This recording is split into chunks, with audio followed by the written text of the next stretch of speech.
Hi மக்களே, இனிய இரவு வணக்கம் வணக்கம். என்னென்னா, நான் தான் கொஞ்சம் சமைச்சிக்கிட்டு இருக்கேன். கிச்சனில் சமையல் கொஞ்சம் பண்ணிக்கிட்டு இருக்கேன்.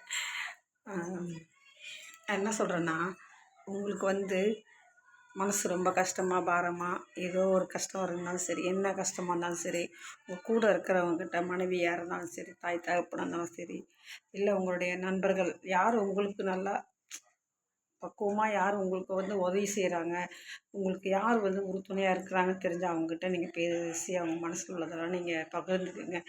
கண்டிப்பாக அவங்க மனக்கவலைகள்லாம் தீரும். கவலைப்பட்டுக்கிட்டே நீங்கள் தனியாக இருந்தீங்கன்னா அவங்களுடைய கவலைகள் பெருசாகும். இப்போ பார்த்திங்கன்னா அங்கங்கே என்ன சொல்லுவாங்க, அதிகம் நெஞ்சு வலி நிறைய பேர் அஞ்ச பண்ணிக்கிறாங்க. நிறைய நெஞ்சு வலி வந்துடுதுன்னா இந்த மாதிரி விஷயங்கள் தனியாக நம்மளே யோசிக்காமல் நம்மளே போட்டு போட்டு அழுத்திக்கக்கூடாது. பேசணும், யார்கிட்ட சொல்லணும்.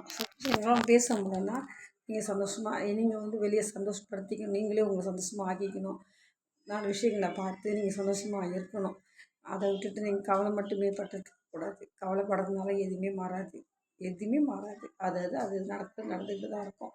இந்த உலகத்தில் இது மாறிடுச்சு அது மாறிடுச்சுன்னு யாராவது சொல்லியிருக்காங்களா? நீங்கள் கேட்டிருக்கீங்களா? இல்லையா? அந்த மாதிரிலாம் கிடையாது.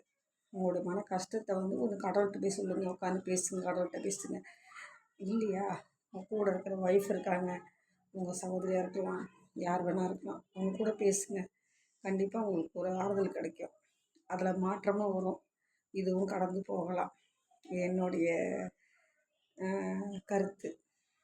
ஓகே, இரவு வணக்கம்.